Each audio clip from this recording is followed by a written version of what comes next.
Olá, eu sou a Cíntia Cruz, esse é o Corajosamente. Hoje, homenagem aqui do Corajosamente, ele tá melhor pro meu lado, porque eu estou com dois homens maravilhosos e gostosos. Se você tá ouvindo o podcast pelo Spotify, sinto lhe dizer que você tá perdendo aqui, ó, todo esse colírio que eu estou vendo. Agora, se você tá no YouTube, acho que você vai curtir mais. Quem tá aqui comigo? A nossa voz de sempre, maravilhosa. O Bruno De Mauro. E a gente tem hoje o Renato. Rê, já pode se apresentar e contar quem é você aí na fila da coragem. Fila da Coragem. Na fila da coragem, até mudei a minha apresentação. Meu nome é Renato. Na fila da coragem aqui, tô buscando essa coragem de ser 100% de boa, né? 100% de boa. Eu acho que é o deboísmo que é a coisa mais corajosa que eu posso fazer pra mim, né? Pra mim. Eu sou formado em arquitetura.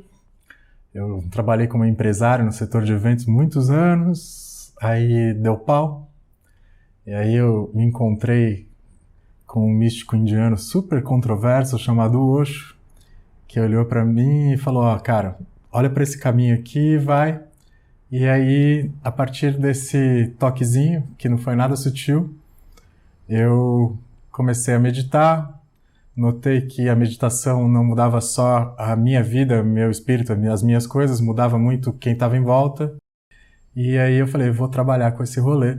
E comecei a estudar tanto a meditação como para ser terapeuta, porque a ideia é tentar melhorar esse mundo no horizontal aqui, que é esse horizontal do dia a dia, do cotidiano, né, da matéria, e também aqui no espiritual, no vertical, nesse contato com um estado mental mais saudável, né? Não iluminado, porque isso aí a gente não vai conseguir, mas mais saudável, mais amoroso.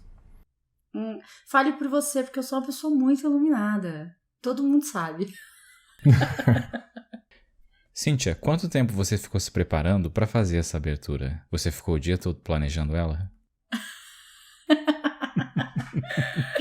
Gente, eu só quero trazer pessoas deliciosas e maravilhosas para esse podcast. E a gente tem mantido assim, ó, um nível muito alto. Já veio Thaís, já veio Jordana, agora Renato, sabe? É isso. Não precisei me preparar porque na hora de eu escolher o convidado ou a convidada, eu já vou por essa linha.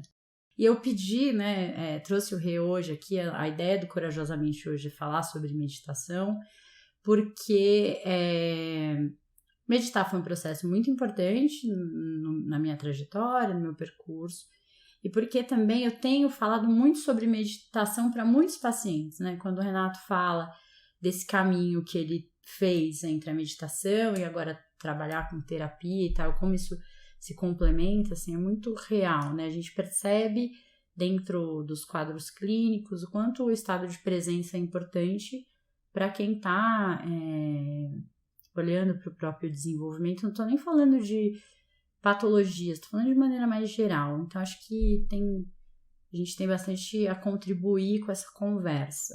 E aí, gente, para vocês que estão ouvindo a gente, De Mauro é uma pessoa que tem... De Mauro, conta um pouco sobre o seu contato com a terapia, com a meditação, desculpa. Meu contato com a meditação começou hoje de manhã, quando eu comecei a pesquisar.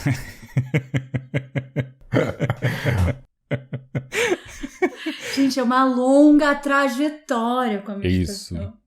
E eu quero dizer também que é importante, o meu papel aqui é um papel mais importante, que é o papel do leigo, porque a maioria das pessoas, pelo menos no meu círculo de amizade, não são pessoas que meditam.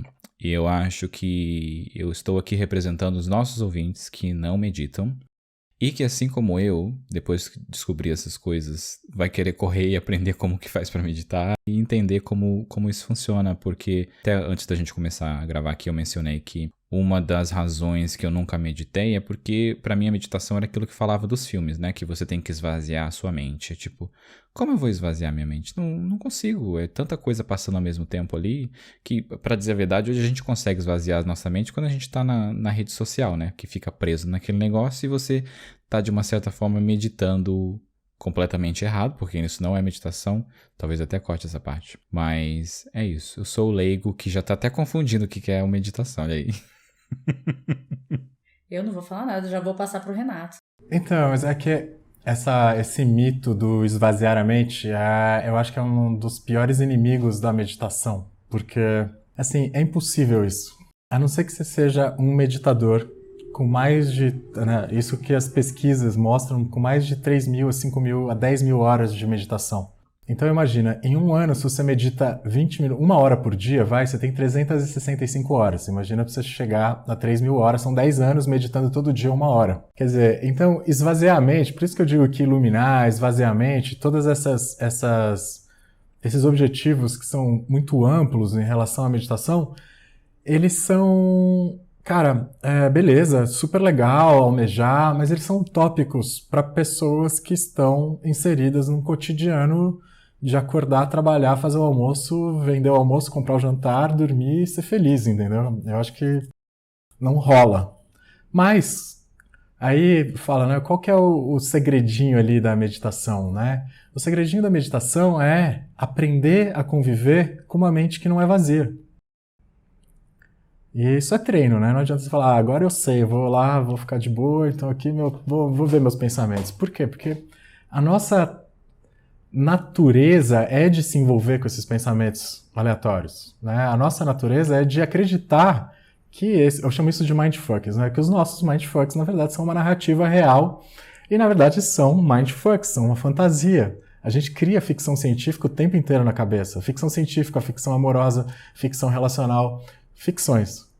E a gente acredita nesse Paranauê. Então, a partir do momento que eu falo, pô, não, peraí, cara, esse negócio não serve pra mim.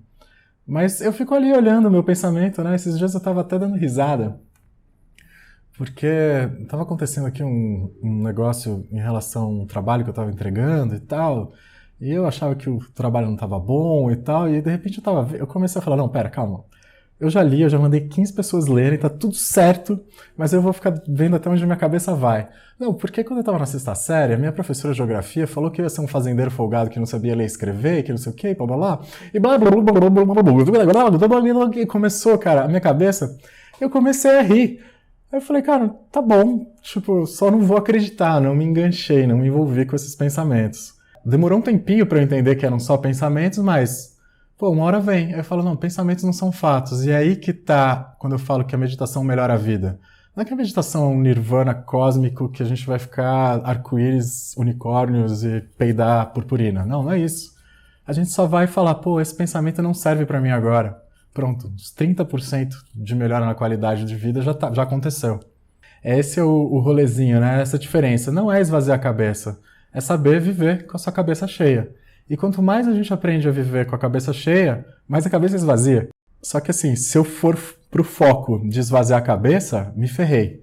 Porque esvazia a cabeça, eu só tô enchendo a minha cabeça com outro mindfuck, né? A mente, ela é super ardilosa.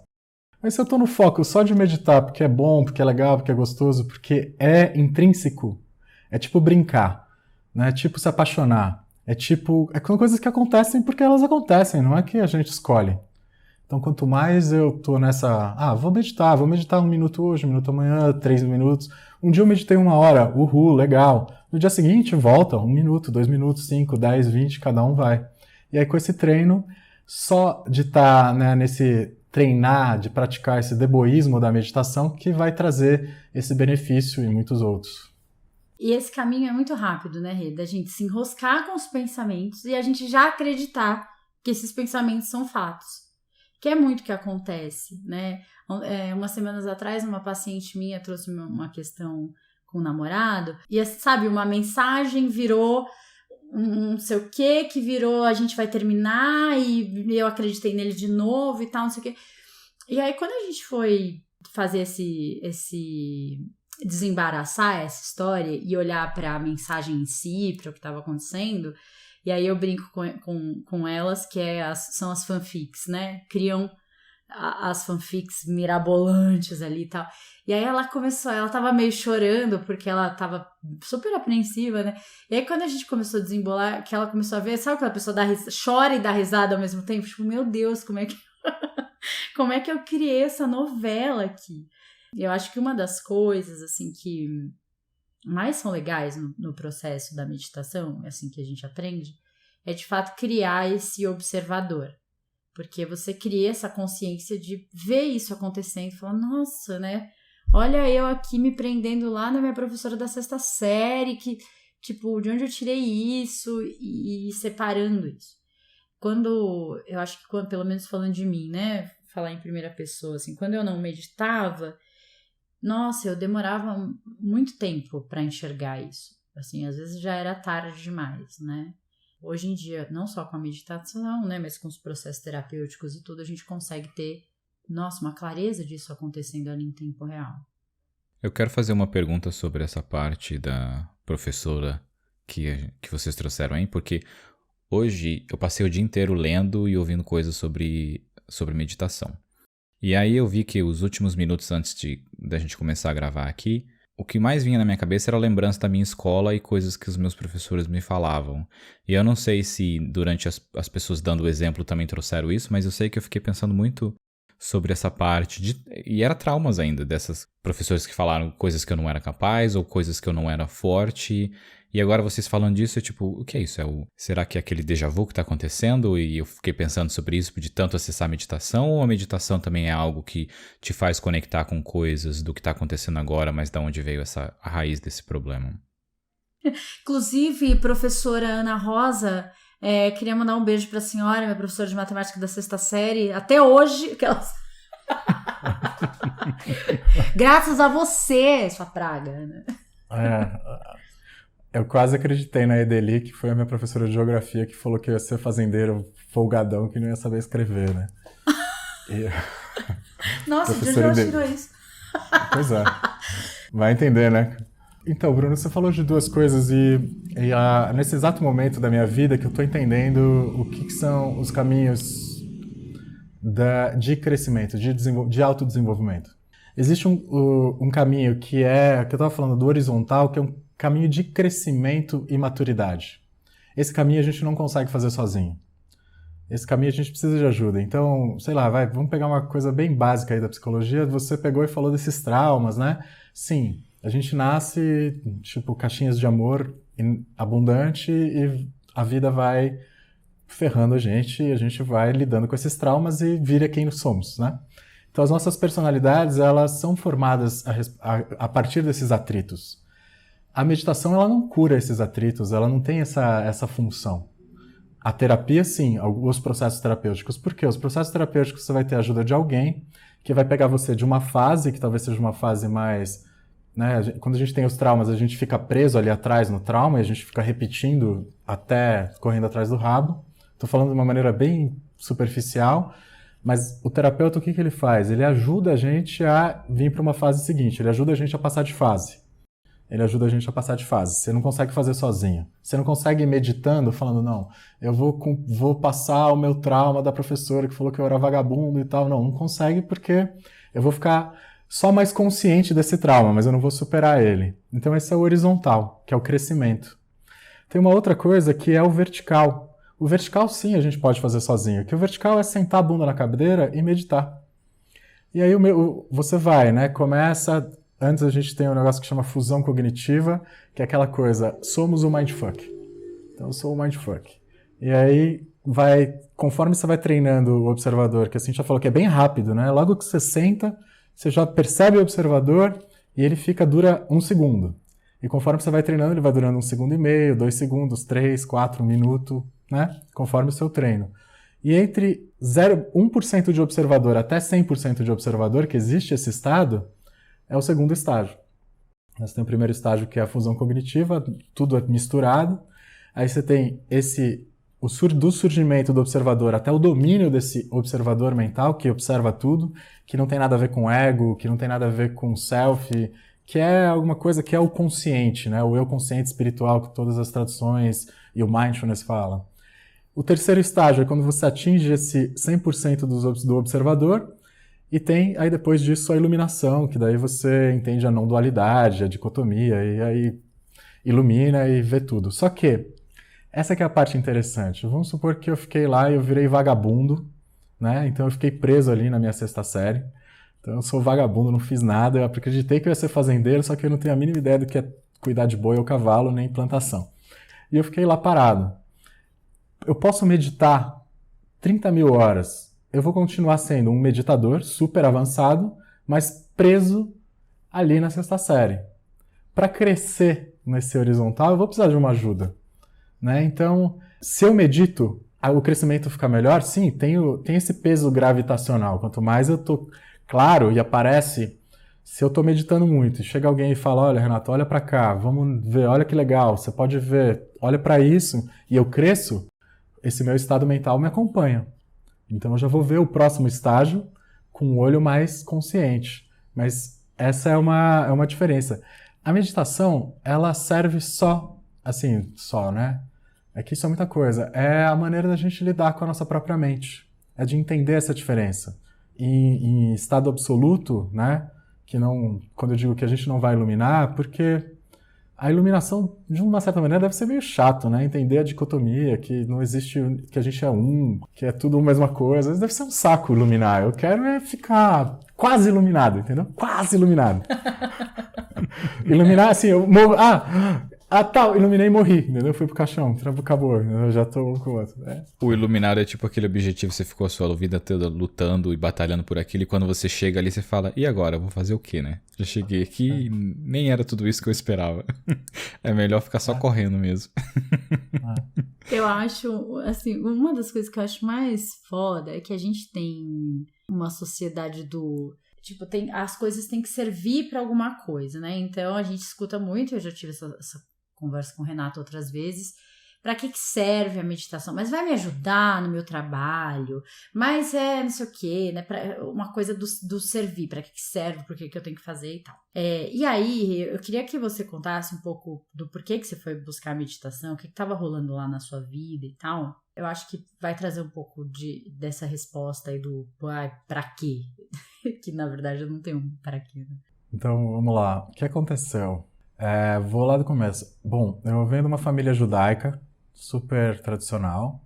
Judaica conservadora, não ortodoxa, né? Não radical, mas conservadora. Nós, judeus, temos a questão do dinheiro, não como diz a coisa mais anedótica sobre isso, mas em relação à sobrevivência, cara. A gente foi perseguido. Então, o acúmulo de dinheiro é algo necessário e como profissionais liberais, né? Principalmente do jeito da onde eu vim, que é judeus descendentes da Europa, né?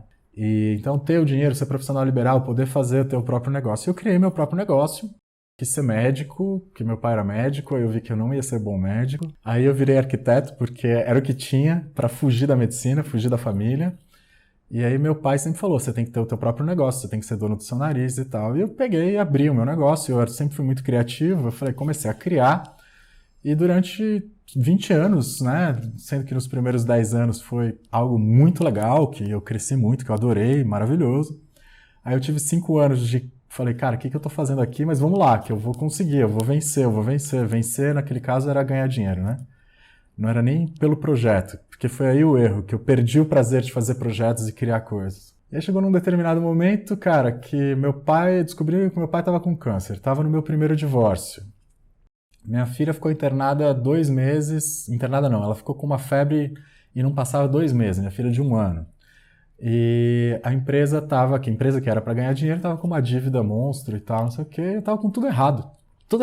No relacionamento, na família, estava tudo errado. E eu naquele negócio, né? Então eu era motociclista, né, de motoclube, aquela coisa meio, né, não chega a ser bolsonarística, mas era uma pré-bolsonarística.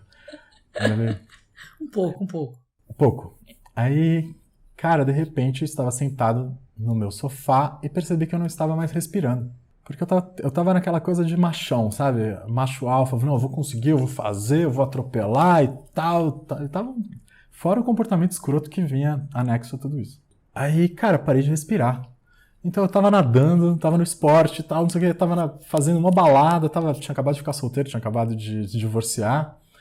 Depois de um tempo, parei de mexer o braço ele não subia. Eu fazia isso aqui, ó, o braço não subia. Eu tive, sei lá o que, até hoje nenhum médico explicou, eu tive um problema no nervo frênico e no torácico longo. Quer dizer, o meu diafragma parou realmente, foi uma coisa física, desplugou. E aí, aquela coisa, 500 milhões de médicos, e junto, paralelo com isso, meu pai com câncer tratando, ninguém tinha uma solução para o meu pai, ninguém tinha uma solução para mim. Aí eu tava lá até que meu sócio falou, não, eu tô fazendo Tantra, fui fazer um negócio muito legal, e eu falei, vamos pro Tantra porque eu vou pra putaria. Essa era...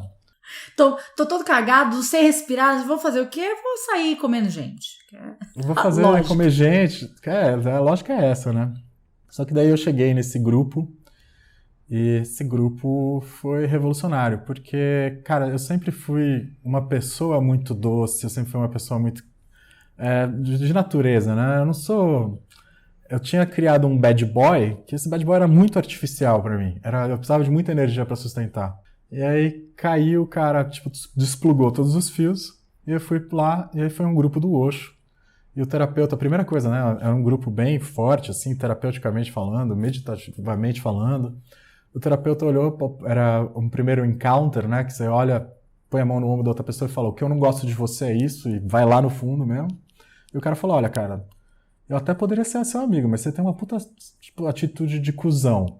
Você fica nesse negócio aí, eu não só quero que você se foda. Vai lá. E aí eu fiquei transtornado, e aí as pessoas, parece que você vai me matar com seu... Eu achando que eu era doce, né? Porque por dentro eu sempre tive essa impressão. E aí, bom, meu pai tinha acabado de morrer e tal, e aí, cara, eu fiquei 7 dias nesse grupo, e de repente eu olhei e falei, cara, o que eu tô fazendo na minha vida? E aí eu reconectei, né? Passou e tal, aí eu voltei devagarinho a respirar, eu fui de verdade pro Tantra, aí eu aprendi o Tantra, fui aprender meditação, e num desses grupos eu tava ali meditando e tal, não sei o quê, e aí veio um insight, eu falei, cara, quando você faz as meditações do Osho, o Osho não tem muita explicação, ele explica tecnicamente o que a meditação faz. Você vai lá e chacoalha, e depois do chacoalho, sabe? E eu falei, cara, tem muita gente que não faria uma meditação do Osho, mas que precisa disso que eu tô fazendo, então eu preciso achar uma linguagem. Lógico que na hora do insight foi, cara, eu posso ensinar as pessoas a meditar. E aí surgiu nesse insight a meditação criativa, aí começou a crise lá na Casa Caucaia, os meus ex-sócios tiveram uma paciência absurda, que eles até tentaram me trazer de volta, mas assim, eu passei 4 anos com todo mundo sofrendo lá, mas também eu não tinha sabedoria para poder largar, né, porque era um negócio que virou próspero depois, então eu ganhava relativamente bem. E aí foi uma coisa, assim, uma coisa na outra. E aí eu comecei a fazer curso, eu comecei a fazer especialização, aí eu trouxe a parte criativa, aí eu falei, bom, vou inserir, né, eu entrei na análise bioenergética e na terapia corporal, porque eu falei, como eu uso muito o corpo, como eu uso muito a expressão corporal, emocional e tal, falei, vou aprender, e também adorei, já estou virando terapeuta, estou atendendo. E aí eu comecei a construir isso que eu chamo hoje de meditação criativa. E por que é meditação criativa? Porque ela é criativa no ponto de saber juntar disciplinas diferentes, mestres diferentes, para adequar ao seu jeito, porque assim, pergunta, a meditação criativa, ela é para todo mundo, mas não é para qualquer um. Quer dizer, ela não é para todo mundo. Tem gente que não vai gostar de dançar meditando, tem gente que vai adorar. E ela tem esse aspecto de ser contra a homogeneização humana. Todos nós somos diferentes, a gente tem que respeitar isso. Então, quanto mais plural e diversos são os processos, melhor. E eu comecei a entender isso na minha vida, e comecei a trazer cada vez mais... eu tirei os meus preconceitos, né? Como eu falei, eu era motociclista de gangue, empresário e tal. Eu comecei a desconstruir tudo isso, eu comecei a acolher também esse lado que eu tive vergonha. E hoje eu falo, não, isso aí me deu ferramentas, né? E eu começo a trazer tudo isso para a meditação criativa e a meditação criativa hoje ela está se formando como uma disciplina, que o que eu estou tentando fazer é justamente isso, é trazer essa possibilidade do horizontal, do dia a dia, dos relacionamentos, que o horizontal basicamente é relacionamentos, é a minha relação com a minha filha, a minha relação com a minha mãe, a minha relação com os meus amigos, a minha relação com a minha motocicleta, com o meu computador, com a minha casa, com a minha comida, é relacional, né? Esse é o crescimento. Quanto mais consciência a gente tem nos relacionamentos com objetos e pessoas, melhor é. E também que tem esse vertical, que você tem essa possibilidade de cultivar um estado mental onde seja possível só ver, é só ver, a gente só precisa ver. Esse observador, ele só vê, ele só testemunha, ele não faz nada. É o de boas, ele olha o mundo caindo e ele tá de boas. E não é o de boas, mosca morta, não é que você tá caindo o mundo, eu vou ficar aqui parado, não. Mas a minha atitude interna vai ser, eu posso de maneira, mesmo que esteja com emoções borbulhando, com tudo acontecendo, eu posso agir de maneira mais consciente. Toda pessoa que age de maneira mais consciente com os próprios princípios, melhora o mundo. Tá? Essa é a base do que eu defendo, né? Se a gente tira essa homogeneização da galera, cada um tem a possibilidade de se expressar da própria criatividade, da própria vida, o próprio tesão. Eu gosto de falar que, na verdade, a meditação criativa é a respeito do próprio tesão. Se você consegue colocar esse tesão pra fora, do teu jeito, da tua maneira, cagando e andando porque os outros vão falar, mas que seja da sua, o mundo melhora. Porque se você tá colocando esse tesão pra fora de uma maneira consciente, você não vai prejudicar o coleguinha, porque é consciente, e você está cumprindo o teu dharma, né? Que é o teu objetivo, o teu propósito, o teu desígnio dentro do planeta. Então, o histórico é esse. E aí hoje, onde eu me encontro justo nessa junção aí de terapia corporal, meditação e tal, e tô pirando aqui, né? Porque eu vou estudando coisa, eu vou começando a conectar, porque a cabeça de criativo é assim, a cabeça de criativo é quem conecta, né? E aí eu vou começando a conectar, então nesse momento eu tô aqui um vulcão em erupção, cheio de ideias, escrevendo e tal, isso aqui até tô precisando de umas férias, assim, tipo, sei lá. Fui tomar ayahuasca no sábado porque eu precisava de umas férias pra cabeça e deu errado, saiu pela culatra. O que eu acho bacana assim, no seu trabalho, eu acho que é o que me chamou a atenção desde o comecinho, é que assim, eu acho um desafio a gente conseguir, quando a gente aprende uma técnica ou vai trabalhar com alguma coisa, normalmente essa técnica vem pronta, né? Já tem um formato e tal, e a gente conseguir dar a nossa cara para aquilo, pôr a nossa voz naquilo é um desafio mesmo, né? Enfim, a maioria das pessoas passa por esse desafio. E eu lembro que eu conheci o Rê assim, Bruno, eu tava no Facebook, aí um amigo, um conhecido, na verdade, postou o vídeo do projeto era o 1 a 1, né? Como que chamava, Rê? Que era o individual, né? E o vídeo era muito legal, assim, sabe? O desenho, o formato. Então, já me chamou a atenção porque era uma coisa muito diferente dentro do que eu já conhecia de meditação. E eu tinha tido contatos com meditação, tipo, amigos que foram pro Vipassana, que é aquela meditação sentada, não sei o quê. Então, eu já tinha tido contato com mindfulness e tal, mas assim, muito por cima. Então, eu falei, nossa, parece uma proposta diferente, né? Aí, beleza, troquei mensagem com o Rê e tal, marquei a aula. No dia da aula, tava, tipo, aquele dia de São Paulo, frio, chovendo. Tipo, aquele dia que já 9 da manhã já era 6 da tarde. Tão escuro que tava, tipo, péssimo dia. Aí, ele mandou mensagem e falou, olha, você vem mesmo? Tipo assim, sei lá, né? Ninguém vai encarar uma meditação hoje. E aí eu fui, foi super legal, porque foi uma proposta muito diferente e tal, enfim, né? Então eu acho que uma das coisas que eu admiro muito do seu trabalho é de fato essa conexão com outras coisas que você gosta, que você tem contato, e você trazer esse processo mais para o movimento, né? E eu acho que o Bruno, quando ele pensa, né? O Bruno é um cara que gosta de escalar, andar de patins, pular de paraquedas, tipo, tudo que ele faz tem a ver com movimento. Aí eu acho que quando, né, Bruno, você está a meditar, você fala, meu Deus, é um outro jeito de se movimentar, né? Quando você fala do observador, é essa voz interna que tem dentro da nossa cabeça, que está te observando quando você está meditando, ou é uma segunda voz que você cria dentro da sua cabeça, ou não é nada disso? Então vamos lá, do movimento, né? Assim, acho que a grande linha que fala a respeito do trabalho é que meditação é a respeito de presença. Então, de você fazer intencionalmente a manutenção da sua atenção ao momento presente. E você pode estar presente, escovando o dente, movimentando e tal, e eu escolhi o caminho do movimento. Então, assim, foi a construção de todas essas técnicas, né, e essa coisa criativa de ir trazendo, tem por base o que é o mindfulness, né, o que a gente fala da atitude do mindfulness. Você pode fazer qualquer coisa de uma maneira mindful ou mindless, né? Então, mindful é com a mente cheia, mas a mente cheia não, a intenção atenta cheia. Ou sem atenção nenhuma, né? O mindful está a respeito da atenção. E o movimento, eu acho que a questão do movimento é que você pode estar pulando de paraquedas de uma maneira mindful ou mindless, né? De repente, isso pode ser. Eu nunca pulei de paraquedas, eu acredito que naquele momento eu não vou ficar mindless, porque eu vou estar me borrando de medo, então o medo vai me trazer muita atenção, mas existe essa intenção. E aí o que você perguntou, Bruno, Eu acho que o observador, eu não vou nem explicar para você o que é, eu vou tentar trazer uma experiência. Nesse exato momento, onde está o teu pé direito? Embaixo da minha perna esquerda.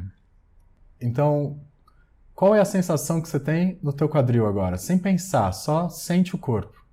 Que tá torto. E vai começar a doer porque eu tava ao contrário e tava doendo, por isso que eu mudei.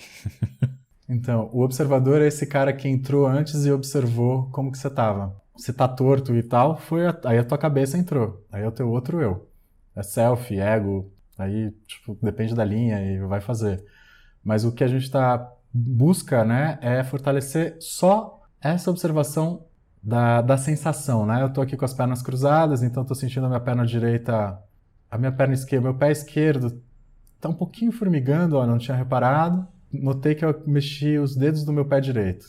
E aí, agora eu vi que eu tô mexendo a mão automaticamente. Esse é o observador que notou.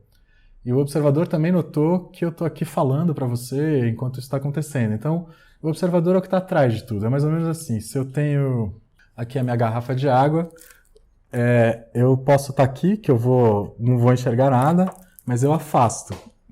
E aí eu consigo enxergar a garrafa de água. O observador, ele está aqui atrás. Ele está afastado. Que é o que a gente tenta fazer, é desenganchar. E mesmo do pensamento. O observador é aquele, sabe quando você pensa merda? Você pensa uma merda muito grande, assim, e aí depois você olha o que você pensou e fala, puta, que merda que eu pensei. Então o observador é que percebeu que você pensou merda. E também percebeu que você falou, olha que merda que eu pensei, né? Ele não é o pensamento, ele tá atrás do pensamento. Tem uma meditação ativa que a gente faz que é pulando, né? Você fica pulando. E aí, normalmente, né? Então, sei lá, eu lembro, acho que a primeira vez que eu fiz, eu fiquei, ai, nossa, quanto tempo será que eu vou ter que ficar fazendo isso? Nossa, será que vai ser rápido essa merda? Tipo, se for mais do que 5 minutos, sério, eu vou parar. Então, isso não é meu observador, é meu cabeção ali e tal, né? Aí chega uma hora que você cansa de ficar nessa, ai, que merda, quanto tempo vai ser isso? Ai, tá doendo, não sei o quê, eu odeio pular, eu odiava educação física por causa disso, né? Você fica naquele negócio. E aí chega uma hora que você começa, sei lá, nossa, peraí, deixa eu respirar melhor. Aí porque tá pulando ali, você precisa respirar melhor. Aí você começa a entrar em contato com o quadril, com não sei o quê, com a ponta do pé. Aí você vai oscilar. Então você tá ali na consciência, daqui você começa de novo. Ai, o pé, o ortopedista tem que marcar, não sei o quê. Ai, mas eu acho que vai ser ruim, porque tá difícil o horário. Aí você volta, aí, sei lá, aí você sente a coluna, aí você volta pra coluna, Então você fica, né, oscilando nesse mindfuck, o observador e tal, porque, enfim, eu sou, né, engatinhando aí e imagino que as pessoas mais experientes tenham um observador mais fortão, que sustente mais tempo, né, sei lá. E o mindfuck é quando o seu pensamento fica nisso. Tem que marcar o médico, tô sentindo dor, é isso que é o mindfuck.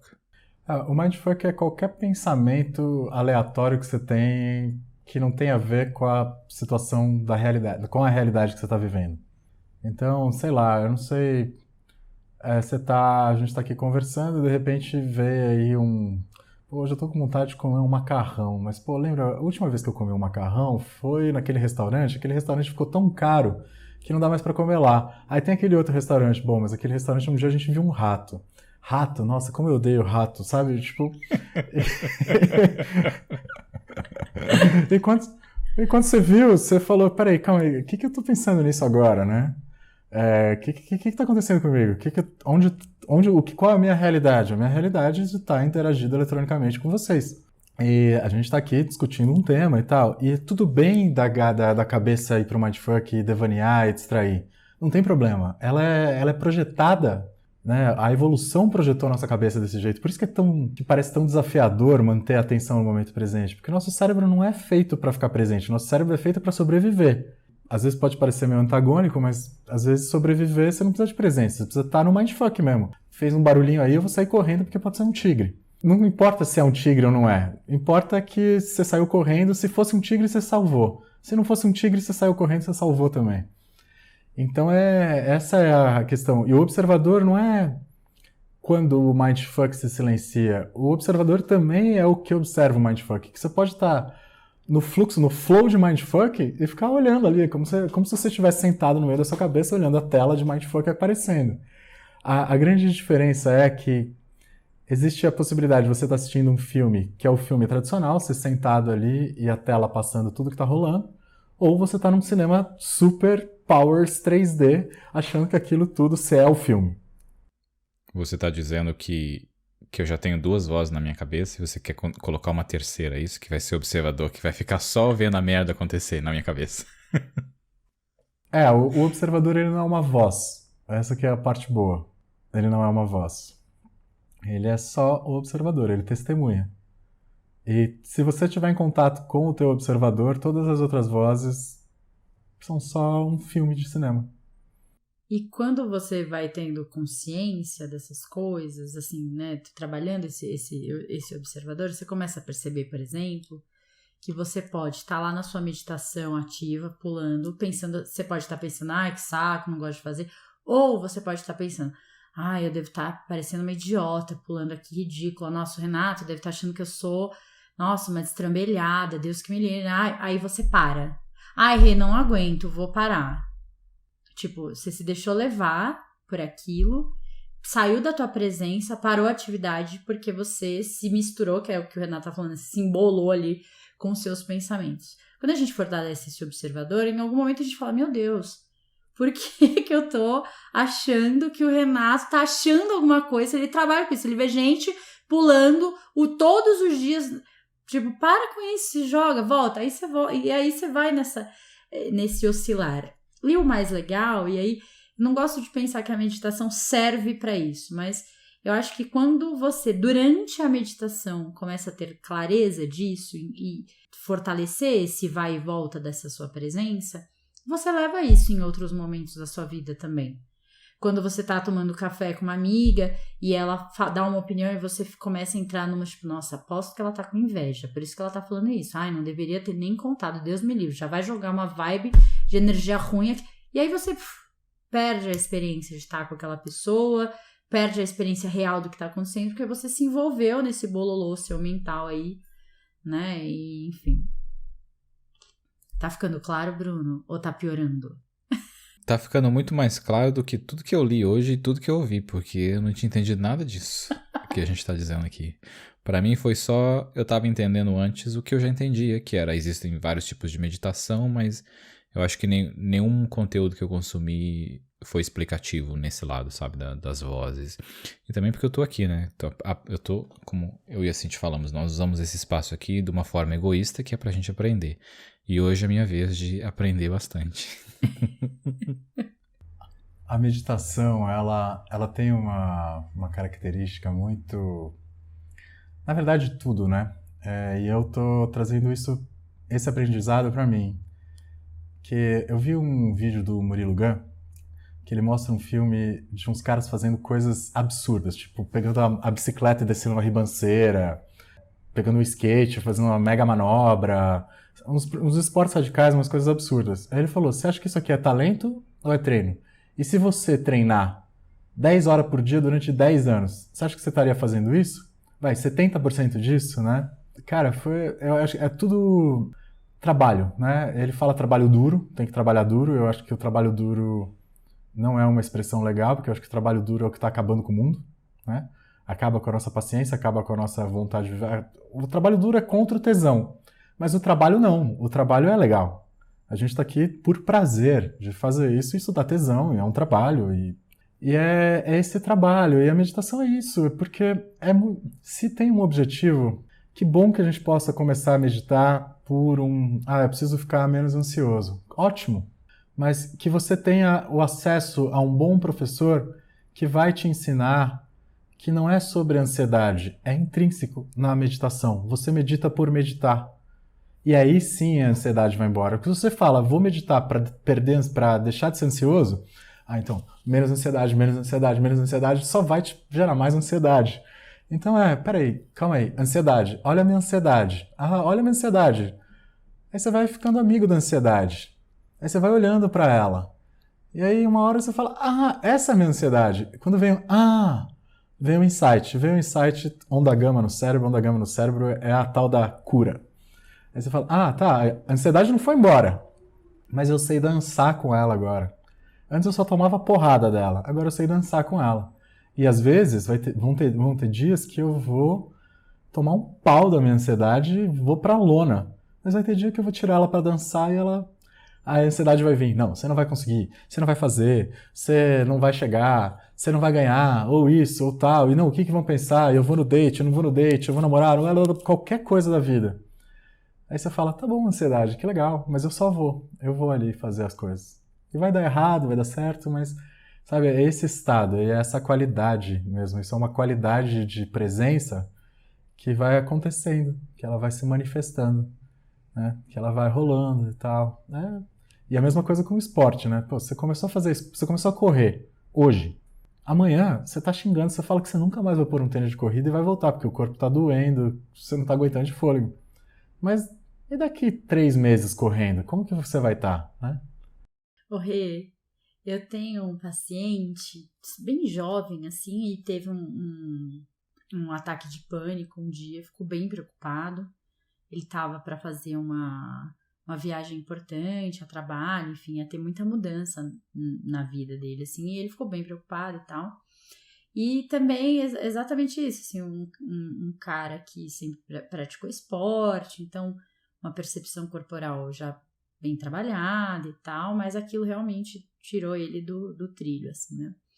E aí, esse processo do observador no trabalho com ele foi muito quando ele teve o ataque, então o coração disparou, aquele medo sem explicação e tudo isso. E aí, por um tempo, ele ficou... Qualquer situação que... Sei lá, ele foi andar de skate e o coração dele disparava porque ele estava andando de...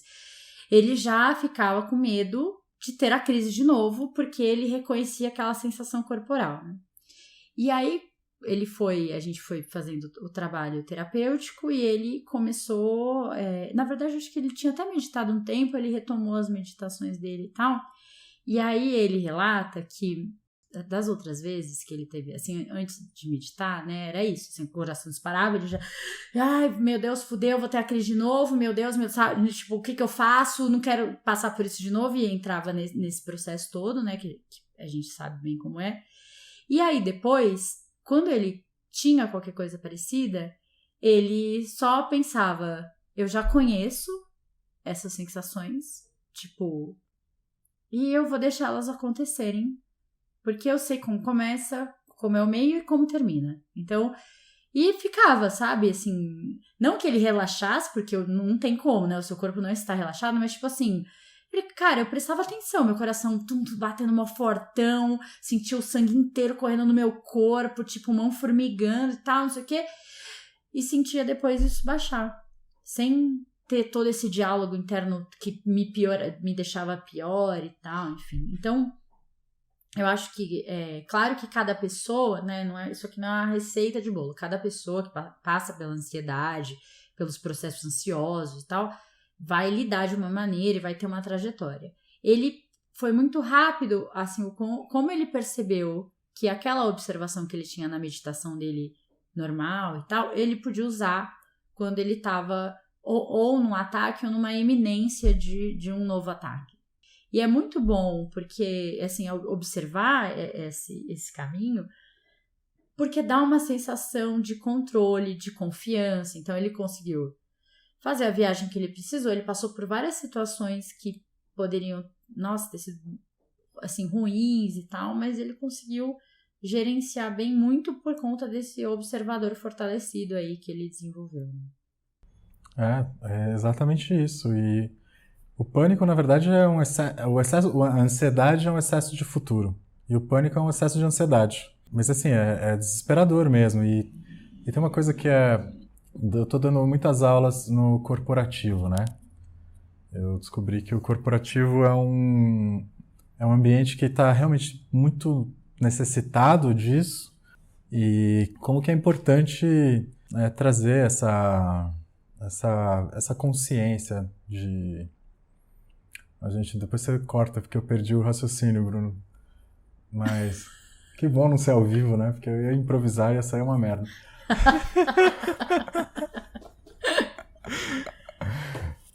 Mas conectando, e você sabe, então, agora eu reconectei.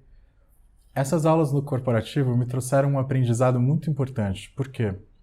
Somos uma sociedade da pílula, da solução rápida. Estou com dor de cabeça, toma uma pílula. E qualquer desses sintomas contemporâneos, né? Porque eu duvido que uma pessoa de 2000 anos atrás tinha esse nível de ansiedade que a gente tem hoje. Duvido. Eu acho que é quase impossível. Eles deviam ter ansiedade porque é nosso, mas sei lá, eu acho que as emoções básicas continuam, mas as emoções, os sentimentos mais... Eles mudaram muito. Eu acho que nesses últimos 10 anos tem coisa nova aí que a gente não tá sabendo ainda nomear. Mas a necessidade, fala, pô, eu tô muito ansioso, eu preciso, se eu meditar melhora. E aí que entra, essa é uma coisa incrível, maravilhosa sobre a meditação e também é uma oportunidade e uma desvantagem. Porque a meditação pode ajudar? Pode. Mas ela não é um remédio pílula. Se você quer melhorar a tua ansiedade, não é que você está numa crise de pânico e vai meditar e vai melhorar. Você tem que estar meditando constantemente para aprender, treinar, fazer, para na hora que chegar, na hora que estiver valendo, você ter esse recurso, você ter esse pathway neural, esse caminho neural aí formado da meditação. Se a pessoa tem esse caminho neural formado, ela vai saber o que fazer numa crise de pânico, numa crise de ansiedade, numa crise depressiva. E não existe pílula, não adianta, né? E é uma oportunidade, é uma desvantagem da meditação. E justamente, quer dizer, você quer meditar para melhorar a ansiedade, você vai ter que inserir a prática no seu cotidiano.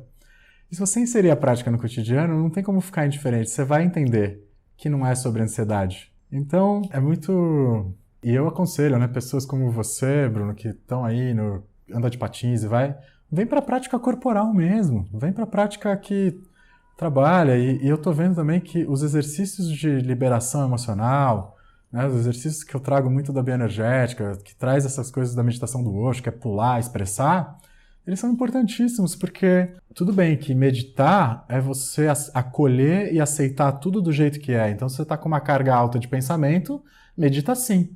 Só que se você sentar para meditar observando a respiração com uma alta carga de pensamento, é um inferno, é desconforto, né? Então, pô, por que não trabalhar um pouquinho aí a expressão, grita, respira, chacoalha, faz uns alongamentos e tal, vem pro corpo e aí senta, vai ser... legal, vai ser um pouco mais agradável, vai ser um pouco mais... agradável mesmo, vai trazer mais possibilidades de se estruturar essa prática de presença. Eu tô lendo um livro, eu tava abrindo aqui pra lembrar o nome. Esse é o lado ruim do Kindle, né? Porque a gente não fica vendo a capa do livro e não guarda, mas no final eu falo o nome dele. E aí ele tá contando um pouco desse processo da história da ansiedade, né? E a ansiedade que a gente conhece, o jeito que a gente conhece hoje, como a gente conhecia, eu acho que até 1930, 1940, só o Freud e o Kierkegaard escreveram sobre ansiedade. Porque o Freud sentia muita ansiedade, né, e explorou um pouco isso, mas assim, e se aprofundou nessa discussão e olhou para isso. Spinoza falou de ansiedade, mas o Spinoza falava que a ansiedade era uma fraqueza da alma. Se for na lógica lá do Spinoza, de 1400, sei lá, acho que 1500, né, que ele era. Ele era muito sereno e tal, muito calmo, e ele defendia que se a gente fortalece a nossa racionalidade, não tem por que a gente ficar ansioso.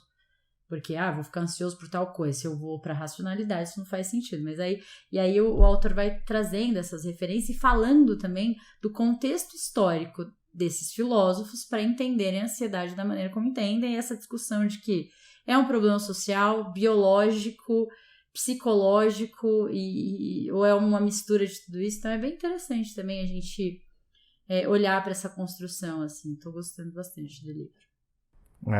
O Spinoza falar de ansiedade como problema da alma aqui, que legal, em 1500, né? Quer dizer, falei 2000 anos, 1500 anos já tinha aí a ansiedade com contexto histórico da ansiedade.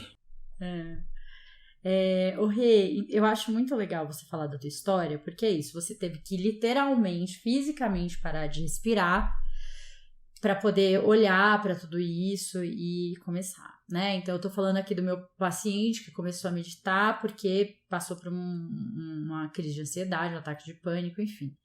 Eu acho, já que quem tá ouvindo a gente tá tendo contato com isso, e talvez pela primeira vez ou não, a gente tem 2 caminhos. Ou a gente espera alguma coisa muito ruim acontecer pra gente falar, nossa, eu acho que eu preciso dar atenção pra isso, né? Como aconteceu com você e acontece com outras pessoas. A gente espera parar de respirar ou... Ou, né, assim, a gente pode começar, enfim. Eu acho que quando eu procurei a meditação, eu procurei muito por curiosidade mesmo. Eu queria explorar e olhar mais pra isso, né? Como o Bruno tá olhando agora e tal. Mas eu queria que você falasse um pouco sobre como começar, o que procurar, procurar grupo, vai individualmente. Queria que você falasse um pouquinho e depois queria falar um pouquinho das experiências que eu tive e como elas foram diferentes. Eu acho que o mais importante é... Eu não sou a favor de começar a meditar por aplicativo. Quer dizer, se você começar a meditar por aplicativos, YouTube, pode ser interessante, depende do caminho que você vai. Escolhe, porque eu acho importante fazer algum curso com um bom professor, com um bom facilitador. Eu acho que o Mindfulness ele é realmente uma porta de entrada super legal. Eu acho que também eu gosto muito das meditações ativas do Osho, gosto. E tem mais... O que tem que tomar muito cuidado, e eu acho que é não cair nos azalauê da meditação. Os azalauê da meditação é algo que acontece mais pra frente. Eu medito e eu sou iluminado, eu sou gratiluz, aí vem a síndrome da iluminação precoce, e aí começa a meditar, né? Eu vou abandonar o meu ego e cair no ego espiritual. O ego espiritual, ele é uma treta disso aí. Né? Então, assim, tem que tomar cuidado com isso. E tem muita gente oferecendo meditações, assim, que falam que são meditações, mas que, na verdade, são basicamente catequeses tentando trazer para as belezas da X técnica A, B, C ou D. Então, a técnica de meditação, né, qualquer técnica de meditação que você for fazer, é a respeito de presença. Qualquer enfeite que tiver em volta é enfeite. Então, acho que é isso. Procure bons professores, né? Tem, sei lá, de Mindfulness, tem o Thiago Tanton, vem fazer comigo a meditação criativa, que é outra coisa. Eu acho que tem muita gente boa, mas então tem que procurar alguém que vai explicar que não é a respeito de esvaziar a cabeça, não é a respeito de relaxar, não é a respeito de iluminar, é a respeito de se relacionar com a realidade de uma maneira mais consciente. Essa é o foco, né? E o que eu acho é, assim, como é um hábito que precisa de uma disciplina, mas ao mesmo tempo não pode ter rigidez, é super paradoxal. Porque é o seguinte, olha só, vamos fazer um teste aqui, até quem está em casa. Vamos para a postura de meditação. A gente está aqui numa cadeira, pés no chão, bumbum na cadeira, coluna ereta. Coloca o peito um pouquinho, né, o ombro um pouquinho para trás, cabeça em cima do tronco, cuidado para a cabeça não vir para frente, nem ficar na papada aqui assim, né? Deixar a cabeça na sua postura. E 3 respirações. Percebe o que aconteceu, né? Só o que mudou com essa postura. E aí foca só nos pés no chão.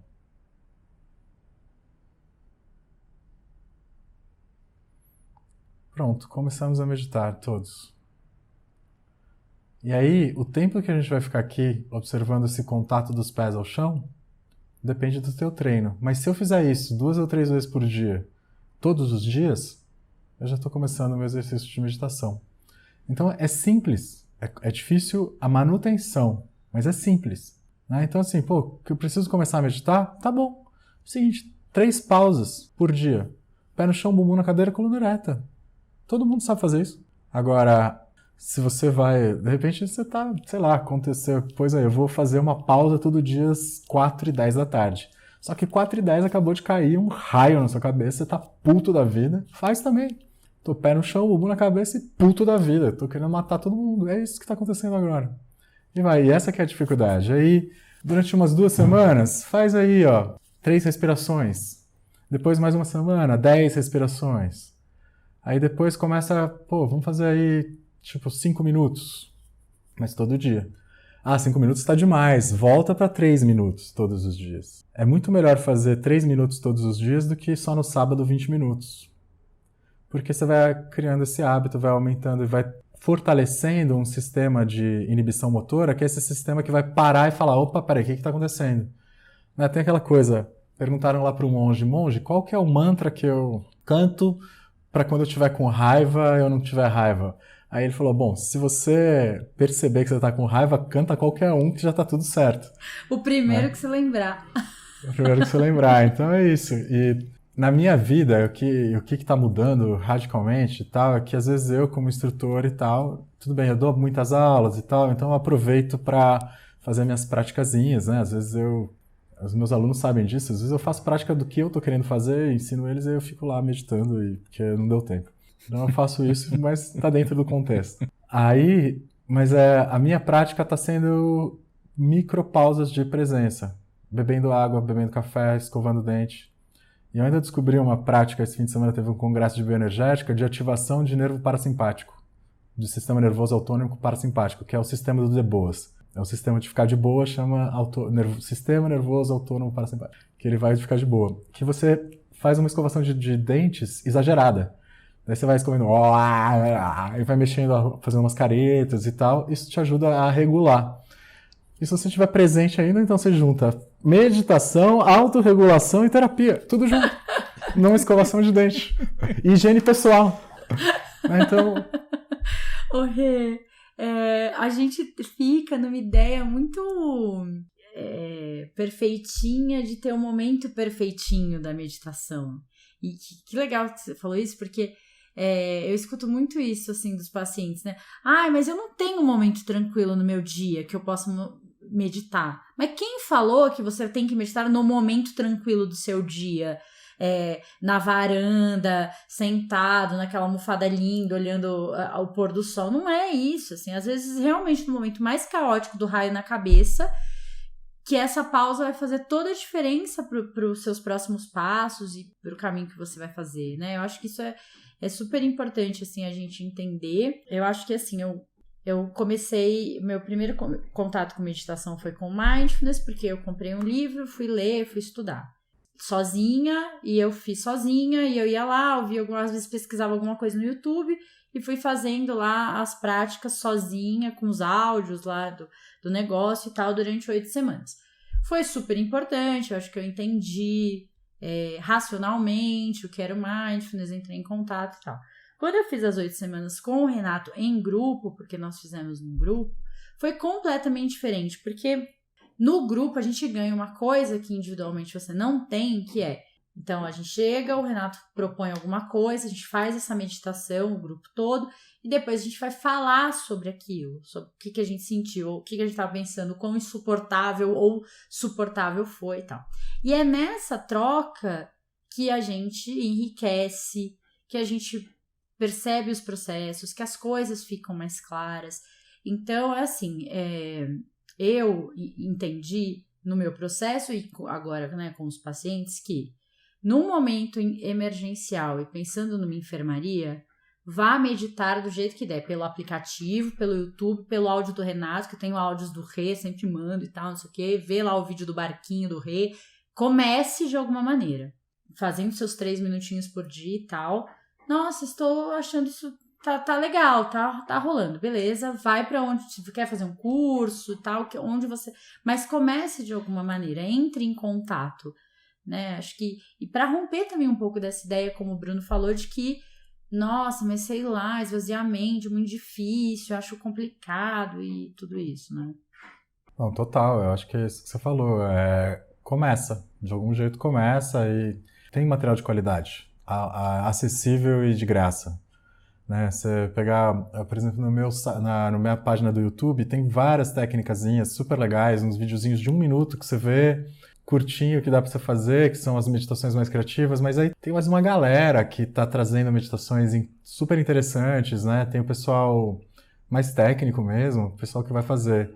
E eu acho que vale, lógico que existe gosto, e como eu falei, né, aquela coisa uma das minhas críticas do mindfulness, do mindfulness secular, né? Porque o mindfulness, na verdade, a atitude mindfulness da tradução é de estar presente, de estar atento ao momento presente intencionalmente. Mas uma das minhas críticas à disciplina que está vindo é que é ele é meio seco, ele é meio cheio de protocolo, ele é científico demais, ele tem um pouco... eu não sou a favor dos Azalaway, ver unicórnios e pro santo, e eu medito com um dragão cheio de asas. Eu não tenho nada contra isso, mas não é o meu rolê, né? Mas o Mindfulness, ele não traz muito significado, né? Ele fica sendo a prática pela prática. E a prática pela prática, ela acaba sendo um pouco... pode ser prejudicial. Vamos supor, se algum babaca que seja um político extremamente escroto e assassino resolva praticar mindfulness, não quer dizer que ele vai encontrar paz. Ele só vai treinar a mente dele para ser mais capaz de ser escroto, cuzão e assassino. Né? A meditação não salva, a meditação não cura. A meditação é nessa aqui, não vai para frente, não vai na vida. A meditação vai evoluir o cara, com certeza, mas o cara vai ser mais escroto ainda. Se ele a meditação vai amplificar a mente dele, vai fazer ele escolher. Então, eu acho que é importante ter esse significado. E o significado pode ser um significado que você inclui, que não precisa ser religioso, pode ser laico. Mas é o significado de ter o seu momento, de cuidar do teu eu interior. Daí você pode, agradecer você mesmo por fazer e tal. É trazer o eu. Eu digo que a melhor forma de se conduzir meditando é se tratar como se você fosse uma criança de 5 anos. Que vem com esse carinho, né? Você não vai tratar uma pessoa de uma criança de 5 anos assim aleatoriamente mal. Você muito menos, né? Eu, adulto, tapa na cara e chuta no chão. Agora, se eu me trato como, não, rezinha, tá bom, vai e tal, isso vai ajudar, vai fortalecer. E agradecer, e criar esse significado, criar essa emoção positiva. E isso é muito, para mim, a coisa mais importante hoje lógico que 99% das minhas práticas, elas começam como elas terminam, lógico, às vezes baixa a minha pressão de uma maneira positiva, meu batimento cardíaco abaixa, eu fico mais tranquilo, eu fico mais calmo, eu fico mais concentrado, todos os benefícios, mas às vezes eu tenho epifanias e tem coisas que acontecem que são lindas e que vêm muito a partir desse significado. De poder também sentir essa gratidão, de poder sentir de conectar com essa parte muito gostosa, muito, compaixão, amor, empatia, e de estar bem, de agradecer, comer alguma coisa legal e agradecer, e temos casa, tá dentro dessa situação do mundo, ter casa, comida e amigos e poder sair para tomar uma cerveja é privilégio, é luxo, né? Agradecer mesmo, porque somos nós também corresponsáveis por isso. E é isso que vai azeitando esse processo de meditação, né? É isso que vai trazendo, como ela é intrínseca, quer dizer, você não medita para ter o benefício da gratidão, mas conforme você vai cultivando, ela vai aparecendo e você vai entendendo dentro da tua experiência o que é gratidão. Tem professor, tem gente que facilita a meditação, que fica o tempo inteiro, gratiluz, gratidão, e é isso. Pode servir para você, e tem gente que é mais, sinta a sua respiração. Trim, trim, acabou, já era. Aí vai achando onde você se encaixa, mas eu acho que tem que ter um significado, tá? Eu tô começando a achar que essa coisa muito secular, muito seca, é um saco. É muito do perfil, né? Vamos descobrir daqui a alguns episódios qual vai ser o estilo de meditação de De Mauro. Estou curiosa, Bruno. Você vai ter que dar uma avançada aí na meditação pra gente, né, saber. Bruno vai ser qual estilo? Meditação ativa? Quando que a gente pode começar, Renato? Como que tá a sua agenda? Amanhã, então já pode ligar. Quero aproveitar este momento público para dizer assim, que as pessoas que eu mais amo na vida, que eu mais admiro, que eu mais cuido, mandei para Renato, para meditar com o Renato, saíram melhores ainda, maravilhosas. Então assim, Bruno, tem que ir. Não tô sentindo pressão nenhuma aqui. Não, mas tudo bem. Ela pressiona, ela bate e eu assopro, fica tranquilo. Já é combinado, já. Gente, mas eu tô pressionando por uma coisa boa, uma coisa maravilhosa, uma coisa que vai, enfim... Nossa, Bruno vai ser o meditador, hein, Rê? Escuta o que eu tô te falando. Sim. Ó, vamos caminhar para o nosso final. Sim. Normalmente a gente termina o episódio com dicas de livros, de filmes. Tem umas diquinhas aqui de livros, mas, Rê, se você quiser começar... Eu só vou dar uma pesquisada aqui no nome do livro sobre ansiedade, que eu tô achando bem legal, quero falar um pouquinho dele, mas filmes e livros do Renato. Filmes e livros do Renato. Poxa, Tem tanto livro, mas eu acho que assim, o livro que sempre me marca e que bate muito nessa questão do tesão pela vida e de saber a dicotomia é do Alma e Moral, do Newton Bonder, que virou meu livro de cabeceira. Porque esse negócio, né, dessa coisa do corpo moral, da alma imoral e dessa transgressão que a gente tem que ter para sobreviver e dessa conservação que a gente tem, e isso me inspira muito para fazer o trabalho. Então acho que esse é o... tem o livro, tem o filme e tem a peça. Então essa é uma dica tripla. O documentário no YouTube também. Nossa, a peça vale muito a pena, é muito maravilhosa. É muito maravilhosa, e o livro é a melhor coisa que tem, e o documentário no YouTube também é maravilhoso porque ele entrevista pessoas que trabalham, né, que discutem isso, e são pessoas que são religiosas. Aí teve um religioso que era trans, e assim, é uma riqueza, né? Agora, filme, gente, tipo, faz tanto tempo que eu não assisto um filme. Nesses últimos tempos eu meio que desliguei Netflix, desliguei essas coisas. Estou pensando aqui um filme. Como é o nome daquele do Jim Carrey, que eu gosto muito, que é muito a respeito da realidade, da aceitação, do Mente de uma Mente Sem Lembranças. Brilho Eterno de uma Mente Sem Lembranças. Brilho Eterno de uma Mente Sem Lembranças. Por que eu gosto muito desse filme? Porque é um filme que se baseia muito assim, tipo, uma relação que deu errada, vamos apagar isso da cabeça, né? E o prejuízo que dá a apagar qualquer coisa. Quer dizer, gente, não tem passado. O passado já era, já foi. Também não tem futuro. O futuro é outra coisa. Eu acho que é como viver o presente como trazer esse presente aceitando mesmo. Meu, deu merda, que legal. Se eu tô vivo, eu tenho a oportunidade de tentar fazer diferente.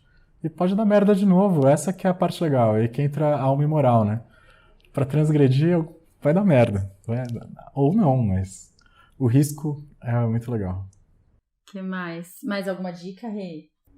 Eu tenho uma dica boa que eu tô fazendo agora. Eu descobri, assim, o nadismo, né? Essa não é nem uma dica nem de filme, nem de livro, mas é dedicar alguns minutos pro nadismo. O que é dedicar algumas coisas pro nadismo? É você sentar e não fazer porra nenhuma. Nada. A sua mente vai pirar. E não é pra meditar, não é pra concentrar, não é pra contemplar, não é pra assistir, não é pra respirar. Não, você senta e fica parado um tempinho. Sem nada, é o nadismo. Isso é uma das práticas que eu tenho inserido na minha vida e que tem me ajudado muito. Pra quê? Não sei ainda, mas de alguma maneira tô achando que eu tenho que fazer. Ô Renato, você sabe que existe o movimento de nadismo de uma galera lá, acho que é do Rio Grande do Sul, e a entrevista é muito boa, porque as pessoas... Tá, mas por que vocês fazem isso? Eles? Pra nada. Tipo, mas você tá fazendo... Não é... Mas eu posso, quando eu estiver fazendo nada, eu posso... Não, é pra não fazer nada. Nada. Não é pra fazer nada. Nada. Que difícil das pessoas entenderem que o nadismo é pra fazer nada e não é pra nada. Show. Eu pensei num filme também, você falando. Pensei na Natureza Selvagem, porque no filme, assim, tem sempre um movimento das pessoas tentarem tirar ele da presença, né? Assim, nossa, mas e se no futuro? Mas e quando você tiver que não sei o quê? E ele tá ali naquele momento, vivendo aquilo que ele quer e tal. Então eu acho que é um filme que fala muito sobre esse estado de presença que ele, nossa, né, lutou tanto pra... E também sofria e oscilava naquilo, né? Mas me veio muito esse filme na cabeça. Acho que dá pra gente assistir com esse olhar. O livro que eu tô lendo e que eu tô achando bem interessante, porque assim, a gente estuda muita coisa sobre ansiedade com o olhar da psicologia, com o olhar mais técnico. E esse livro é de um ansioso, um jornalista, ele chama Scott Stossel, chama Meus Tempos de Ansiedade. Então ele vive a vida inteira ansioso e aí ele vai contar tudo que ele viveu nos processos dele e tudo que ele estudou como jornalista, a pesquisa que ele fez e tal. E esses caminhos é muito interessante, assim, eu tenho achado bem legal. Tenho passado para alguns pacientes, porque acho que é importante você também ouvir de outras pessoas que passam por isso. E aí ele fala muito sobre a máscara social que ele criou para que ninguém desconfiasse que ele era ansioso, então é bem rico. Quero indicar 2 livros aqui, além desse, que é o livro que... O primeiro contato que eu tive com mindfulness e tudo foi o Atenção Plena, Mark Williams e Danny Pearman, que é esse daqui, o Bruno vai colocar para vocês, que é bem técnico, bem como o Renato falou, sem alma, sem cor, sem arco-íris, mas tem gente de todos os tipos ouvindo a gente, então de repente quer uma coisa mais seca, né? Esse daqui. E esse que eu gosto muito, que por muito tempo ficou na minha mesa eu sempre lia no café da manhã um pouquinho, que é As Coisas que Você Só Vê Quando Desacelera. Eu acho que foi até você que me indicou esse livro, Rê. Não tenho certeza. Que é muito bonitinho, ele tem trechinhos, assim, você lê numa boa e tal. Acho queridos demais. São esses. Se alguém quiser mais indicações de livros técnicos e tal, tem aqui, assim, só que é tudo mindfulness e tal, mas assim, a gente vai praticar, lê menos, para falar de meditação, pratica, lê depois, faz uns cursos e lê depois, pratica. Aí tem um Instagram que eu queria indicar, que é o Meditação Criativa Brasil, que é maravilhoso. A Meditação Criativa Oficial agora, eu mudei do Brasil. Oficial, ele tá que tá. A Meditação Criativa Oficial. Mudou tantas vezes que nem eu sei mais onde tá. E você, Bruno, tem alguma dica das coisas que você pesquisou, que você gostou? Tenho, acho que uma dica foi descobrir que eu fui enganado também mais sobre a meditação, que eu achava que para meditar você tinha que estar sempre sentado e num lugar quieto e fazer aquela posição do Buda lá ou alguma coisa. E as pessoas falando que meditam enquanto estão lavando a louça, enquanto estão preparando alguma coisa, nossa, faz todo sentido, né? Porque é um momento ali em que você não precisa estar com o seu cérebro a 100% focado naquilo, né? Não meditem dirigindo, por favor. Mas é bem esse lado de o que eu aprendi nessa pesquisa também, mais coisas, mais tapa na minha cara sobre a verdade da meditação. E minhas dicas de filme, por sorte eu tive 2 filmes nessa lista, porque um filme você já falou, que é Natureza Selvagem, estava na minha lista como indicação. Ai, Bruno, você sempre vem com essa historinha que, eu ia falar esse filme, mas você falou primeiro. Eu vou tirar uma foto daqui. Para com isso, Bruno, não. Que maneiro. Olha, quando não é verdade, eu te ataco. Quando é verdade, eu não te ataco, Cintia, olha aí. As outras vezes eu tinha te atacado, porque era mentira, eu estava mentindo, óbvio. Mas o outro filme chama Livre, e é um filme sobre ela, é um pouco parecido com Na Natureza Selvagem. E até a primeira vez que eu assisti esse filme, o Livre, eu detestei. Eu pensei, que merda, perdi tempo essa bosta desse filme. E depois de um tempo eu assisti de novo. Não sei por que eu assisti de novo, eu acho que, tipo, não pensei, não, deve ter alguma coisa ali. E eu assisti de novo e eu gostei do filme. E eu já assisti algumas vezes e eu acho que eu não tinha entendido a primeira vez. O filme conta a história dessa mulher que ela vai fazer hiking pelos Estados Unidos. Ela faz muita pouca preparação, pega uma mochila, enche de merda e vai. E é um hike lá de 1.000 quilômetros, acho, alguma coisa assim, é o caminho que ela quer fazer. É famoso nos Estados Unidos esse caminho. E começa a contar de, tipo, por que ela tá fazendo isso, sobre coisas da vida dela, sobre família, sobre relacionamento. E vai mostrando em flashback, assim, e também vai mostrando ela vivendo meio que o similar do Natureza Selvagem ali. E o filme é muito bom, muito legal, mostra muito disso do foco com ela mesmo, ela falando e você entendendo o que está acontecendo, do porquê que ela faz as coisas. E é um filme tranquilo, é um filme que não tem nada de ação e nem nada, mas sobre a história dessa mulher fazendo hiking. E é baseado numa história real. E é isso. Ai, gente, olha, adorei estar com vocês hoje. E é sempre bom.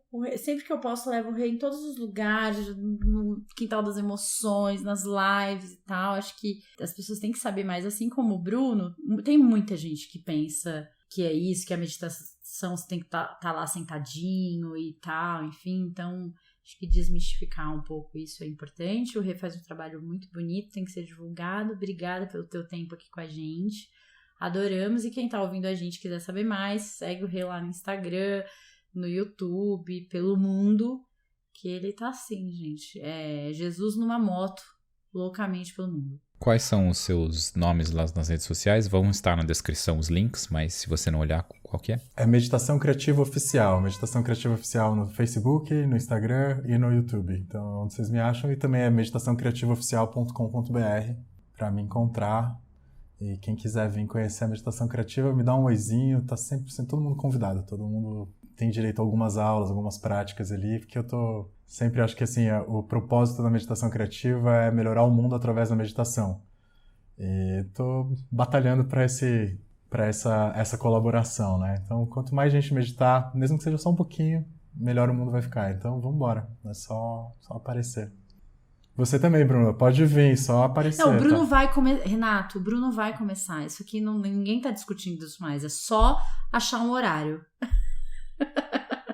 Eu não sei se esse sentimento que veio agora foi bom ou se foi trauma da Cíntia. O que seu observador mandando. tá falando? Foi trauma. Cíntia me mandando fazer.